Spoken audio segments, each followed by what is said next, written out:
Hi, everyone. Let's start for today. My name is Anastasia. You already know me if you've been, if you've joined our previous webinars. I'm from the team of Solanka, managing this Global Gate webinars program. And today I'm delighted I'm inspired to introduce to you Mark Plaza, who is going to share his experience in working with Philippine market, and will share his insights about digital marketing there in the region. So as usual, if you've been before, you know our structure. We've got 20 or 30 minutes of the presentation, and then you can ask questions. Please type them into chat or go reveal yourself and ask them with your mics on and videos on. We're always welcoming and happy to see you and hear you. So Mark, I guess I can hand the mic to you. Please start. Thank you very much, Anna. Can you hear me? Is my mic? Yeah, everything's working. Okay. Thank you very much. So the topic for today is tips for digital marketing in Southeast Asia, and I will focus on content marketing and working with local influencers in the Philippines. So my name is Mark Plaza. I'm a digital marketing consultant and also a learning innovation coach, and I'm currently based in Thailand right now. But I will talk about the Philippines, and you might associate the Philippines with white beach and of course these perfect getaway like El Nido in Palawan. But the Philippines actually has a very rich historical background, and we were under Spanish rule for 300 years and almost 50 years under American rule, and during the World War II about 3 years under the Japanese rule. So this led to a lot of Western influences in the Philippines. And as you can see also in the global rankings, when it comes to the use of English as a medium of communication, the Philippines rank recently in the high proficiency scale. And if you look at our neighboring countries in Southeast Asia, it's quite diverse. Of course, we have Singapore, in the very high proficiency scale, but you also have countries here on the right side, which is more on the lower proficiency when it comes to English. And Thailand, even despite being a very global country, still has some to do with improving proficiency in English. And so what does this imply? Filipinos mostly use English or Taglish or Tagalog English in most communication formats. Here in Thailand and the rest of the Indochina, you rarely see English when it comes to, of course, having marketing to the locals. And aside from the English language, you can also see how the influences of Western ideas also can be seen in terms of how we market to the Filipinos. So online memes, humor, jokes, nuances, examples usually allude to American pop culture and sometimes British pop culture. So while the Philippines is an Asian country, and in Southeast Asia, if you look at its neighboring countries, it's quite different when you market to the Filipinos. So what then is the digital marketing landscape in the Philippines? And these are reports in 2022, and I will be comparing reports 5 years back from 2017 to 2022. So the first one is on the population.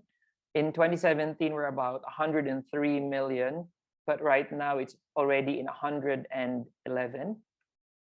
In terms of internet users, 60 million in 2017, but now you can see an increase to 76 million after 5 years.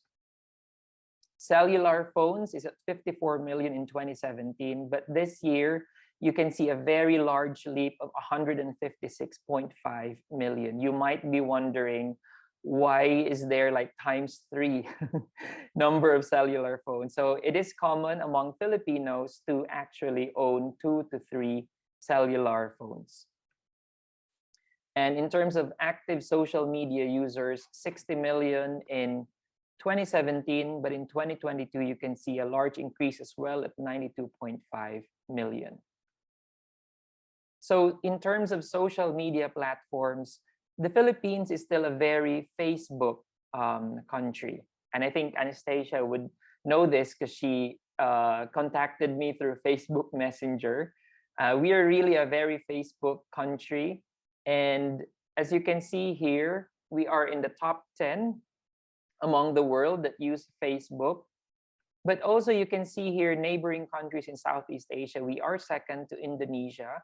And then you also see there Vietnam and Thailand. If you can see here, Thailand is about 50 million. And in the other parts of Southeast Asia, Facebook is doing well, but they also have other platforms such as Line. So Line is big here in Thailand. Like brands and companies should be online, in line. And then also WhatsApp is also strong in Malaysia and also in Singapore. In terms of social media reach in the Philippines, as mentioned, Facebook is still high. And in terms of ads reach, we are still at 75%. This is followed by YouTube at 50%. TikTok is, of course, gaining a lot of popularity these days, and it's catching up with YouTube ads. And Instagram is at 24.5%. And we also have a lot of Instagram users in the Philippines. So now we'll talk about influencer marketing. So Filipinos perceive content in social media as reliable, and this is based from a Kantar TNS's 2017 Connected Life study. Now, looking at this statement, it is a bit scary because, you know, there are so many fake news out there. There's so many things that you could just put up in social media, and Filipinos actually perceive content online as reliable. In fact, we have an inside joke as Filipinos that if it's in the internet, then it means it is true. Now, disregarding this dark side of how we view social media, it also gives an opportunity for digital marketers to look at how Filipinos perceive brands. So this goes to show that since Filipinos perceive content in social media as reliable, there is a rise of social media influencers who are more reliable when it comes to promoting brands as compared to, of course, the classic mega and celebrity influencers. So we still have these types of influencers, and I think this is also common across the globe. We have the mega or celebrity influencers, but we also have the micro influencers and the nano influencers. So in terms of size, when we talk about mega or celebrity influencers, we're looking at more than 100K followers, and some of them are up to 1 million to 10 million followers. So we have Filipino celebrities who are in that range. And then we also have micro influencers, which are around 10K to 100K followers. And then interestingly, we have a rise of what we call as nano influencers. These are influencers which have a following of below 10K followers. And you might be asking, like, do brands really partner with influencers who have like 6,000 followers only in Instagram? And the answer is yes. Because even though they don't have that wider reach, they actually have more effect or impact in terms of depth, because their followers are actually real people who actually convert to sales when you promote a brand. Sources of brand discovery, we can see here that social media ads is at 48%. It's the highest in the Philippines Brands get discovered through social media, and TV ads only come in second. But if you look at the third to the fifth rank here, you have online retail sites, ads in mobile apps, and ads on websites. Four out of the five top sources of brand discovery are actually online. And in fact, digital marketing is really big in the Philippines. So, what then are our approaches to content marketing? So, the first one here, and this is a classic approach to content marketing across the globe, and it's also effective in the Philippines, is whenever we have helpful listicles. Like in this example here, 9 cleaning problems solved with baking soda. So, whenever we have this kind of content, it is really consumed by the users, and it also is similar to what we call as help advertising. So you don't just promote your product, you actually give them examples on how to use it and hacks and tips and approaches on how to use the product. The second one is the rise of reels. And as mentioned, TikTok is really gaining popularity also in the Philippines. I know it's across the globe, but also in the Philippines. And Instagram is also catching up on that with their reels or short videos. And YouTube also has short videos now. Another approach to content marketing in the Philippines is through thought leaders or storytellers. So here in this picture is an example of the Bank of the Philippine Islands. They have a recent app. It was called BizCo. And one of their approaches for brand awareness is to have these kind of talks wherein business owners will talk about their business and a portion will talk about how the app has been helpful. So this goes to show as well that Southeast Asian consumers are unhappy with pushy tactics or overly salesy approaches. So they don't like it when it is really upfront, when you really want to sell them the product. So with Asians, we always like it to be packaged in such a way, and eventually you get to the heart of the consumer that will say yes to your product or to your app. Authenticity is also very important when it comes to content marketing and influencer marketing, because consumers would really like to see how you use the product.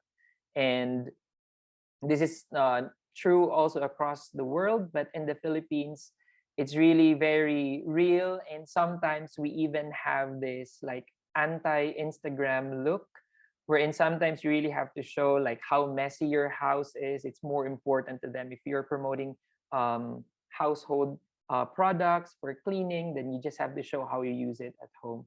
So the more authentic, the more that they buy that. So another thing here is, and this is interesting, Philippines is a very democratic country, and we are very much involved with politics. So in terms of having political issues, brands would ride on into that. So in this example, you can see here lugaw, which is an issue, and porridge. Lugaw is porridge in the Philippines. They called our vice president lugaw, and brands like Grab Food ride on into the popularity of these political issues. The effect to the consumer in this is that you are a relevant brand, you know what is happening in the environment, and they trust you more into that. Another one is on social issues or popular culture. So this one is actually a line. It says, papunta pa lang tayo sa exciting part. It is a line from a hit TV show, and brand like GoGo Express, which is a logistics company, and other brands use this to promote their products as well, or this promo that they have. So I would, the last part of my presentation is more on startups that are making waves in the Philippines and Southeast Asia. I know the audiences here are exploring how they can expand to Asia and Southeast Asia. And if you want to be very specific in the Philippines as well, I'm going to give you some of the startups that are making waves, not just in the Philippines, but in Southeast Asia. I might talk about certain brands, but generally I will talk about categories and what they are responding to. Okay, this picture, it says that Asia really has the most frustrated customers. So we kind of get used to really having bad customer service in Asia. So if you are a startup that really solves problems when it comes to pain points of customers, then it's really a very good start. So the first one is responding to pain points in service. So for instance, transportation, Grab is big in Southeast Asia, not just in the Philippines, and also Gojek in Indonesia. Courier services and logistics, in the past, we have like big courier services companies, but now we have a lot of startup courier services. The one I shown earlier is GoGo Express. Food delivery and grocery delivery, since traffic is bad, so we'd rather have them online. And this was even before COVID. Household needs, cleaning and repair services, job searching, and looking for property or real estate. The next one is on democratizing entertainment. So what does it mean? In Asia, in Southeast Asia, and also in the Philippines, we have big entertainment networks, and startups actually are trying to challenge that. And so live streaming is really big in Southeast Asia right now. If you've heard about Kumu in the Philippines and Kitty Live in Thailand, so these are services wherein content creators can connect to fans and audiences. So streaming services also create independently produced shows are also getting waves or making waves in Southeast Asia right now, and providing platforms for indie musicians, artists, gamers, game developers, and fashion gurus. It's very important because you are kind of democratizing entertainment in a sense that you don't want them to go through big institutions just to show their talent or have a platform for them to experiment on their talents. The next one is responding to pain points in personal mobile banking and investing. So there are a lot of new startups that offer competitive interest rates, also better user interface and user experience, better customer services, micro investments. Filipinos are kind of exploring this right now. So we have one which is Gcash, where you can invest in the market for as low as $1 or 50 pesos. Cryptocurrency, property, and real estate. Here I have a picture of the fintech map in the Philippines in 2022, and there's about 216 fintech startups in the country right now. And this is usually on payment, remittance, e-wallet, blockchain and cryptocurrency, digital banks, and many other categories. Supporting sustainability and emerging markets. We want innovation in agriculture or technopreneurship, telemedicine, sustainable fashion. While fast fashion is big right now, we are also looking into sustainable fashion, meat alternatives, educational technology and learning experience design, and reimagining culture and tradition. In the Philippines and in Thailand, it's in terms of fashion, we are exploring how we can use indigenous, ethnic cultures or products and how we can make them more modern so that more markets can be able to use them and support them. Coffee, chocolate, and high value crops. And lastly, we'll be on responding to pain points in managing small and medium enterprises, such as daily operations. So a lot of startups that are entering Southeast Asia really deals with online payments, data analytics, purchasing, logistics, which also supports e-commerce, tax and government requirements. There's like a lot of startups on that because it's really a pain point in the Philippines. Communication, funding and loans, and innovation in their SMEs. So as you can see here, I'm showing again the map. You can see here lending. There's like 65 startups that just focuses on lending. And I would like to end this presentation with showing to you some of the Southeast Asian players right now. These are startups that are really going big in the Philippines and the rest of Southeast Asia. So if you're starting to explore already the Southeast Asian market, you might be aware. So you get to assess yourself how many of these startups here that you already know. So that's a good start for you. So thank you very much. Thanks so much, Mark. While our audience thinks of questions, I just wanted to ask you a couple of ones from myself. Okay. Yeah, just maybe you've mentioned that, but let's just highlight it once again. What do you think is the main difference from, like, let's say the Western market, as we, like, if we take like the US, Europe, and something like that, in the Philippines market? In the Philippines market, I think you really have to look at, since the population is very high. I think the major thing that you would really notice when it comes to the Philippine market is you want to look into retail and affordability. So, for instance, if you look at micro investments, like Filipinos would like to have, we actually, there's a term that we use, it's called tingi-tingi. So as mentioned, like micro investments, they'd rather have these small investments rather than a huge chunk immediately that you give to them. So the approach for startups and companies is really to target these retail mindset of Filipinos, because you can also go big with, the wider reach that you have. They may be small, but if you can, like, 50 million are using your product, then it is something. Mhm. I hope that answers the question. Yeah, and speaking of, like, we were speaking about the Philippines market, but you also like mentioned the Southeast Asian market in Mhm. general. And what about China? What's the difference? Is it like a big difference? Do you know Hmm. anything about that? I mean, just question on spot. If you're not Yeah. interested. I can't really describe much on the difference between China and Southeast Asia. What I do know is how much of the relationship there is between China and Southeast Asia in terms of supply chain, in terms of really having partnerships when it comes to products. There is a lot of that. Mhm. That's interesting. Thanks. And Mm-mm. actually, we've got two questions in the chat. Okay.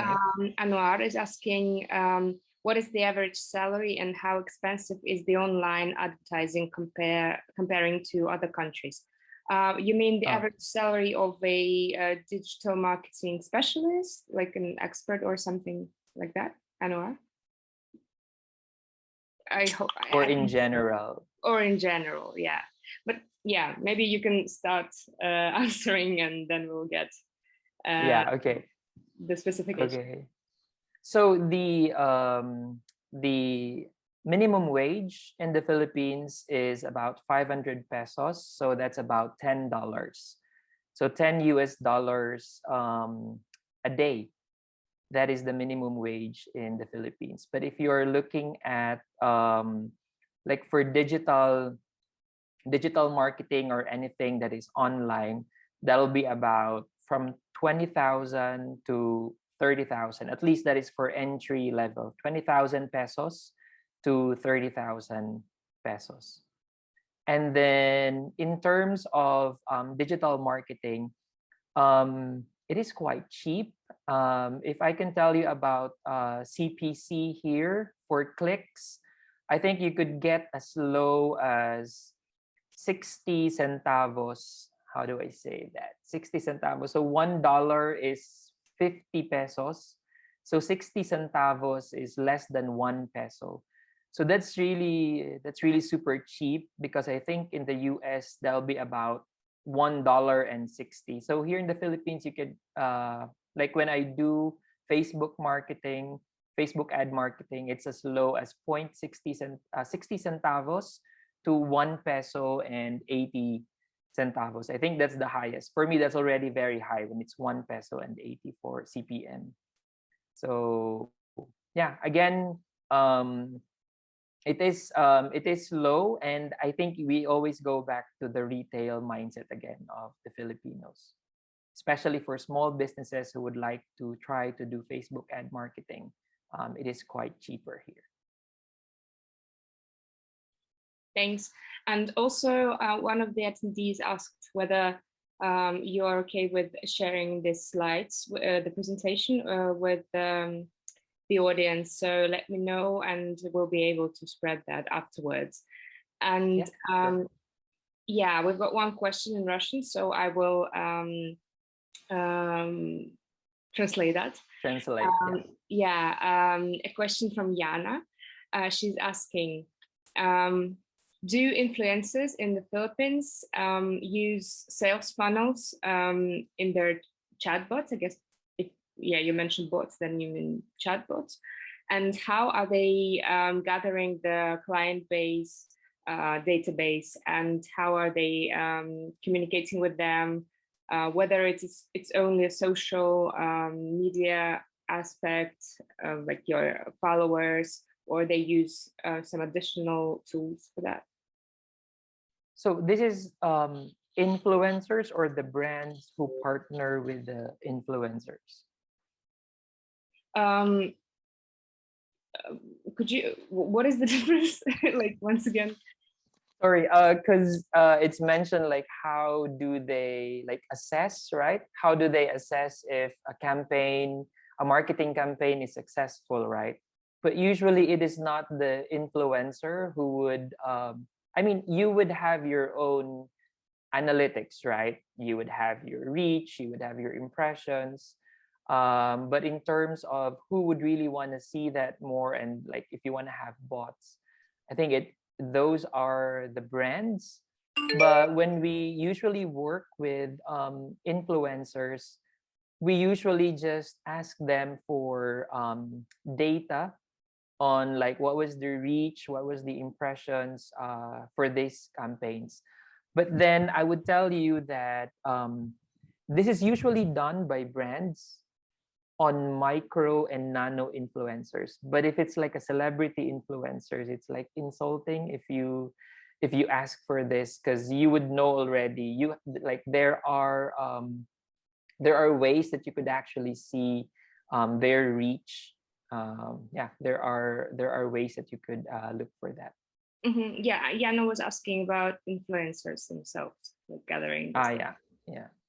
Yeah. Influencers. And what about this these funnels? Like, I don't know, I'm not like a really expert in marketing, so I don't know, Yana, whether I'm explaining. Okay. In terms of like if I could talk, I think probably in terms of sales conversion, in terms of funnel, like you funnel them into how many you would really, choose to buy the product. Yeah, and When it Yana, comes to about that, like within using the bots somehow. yeah, I have not worked with influencers who use bots yet in terms of looking into their figures. But what I can say though is in terms of digital marketing in the Philippines, at least for Facebook ads, you could see a sales conversion of 3% to 4%, and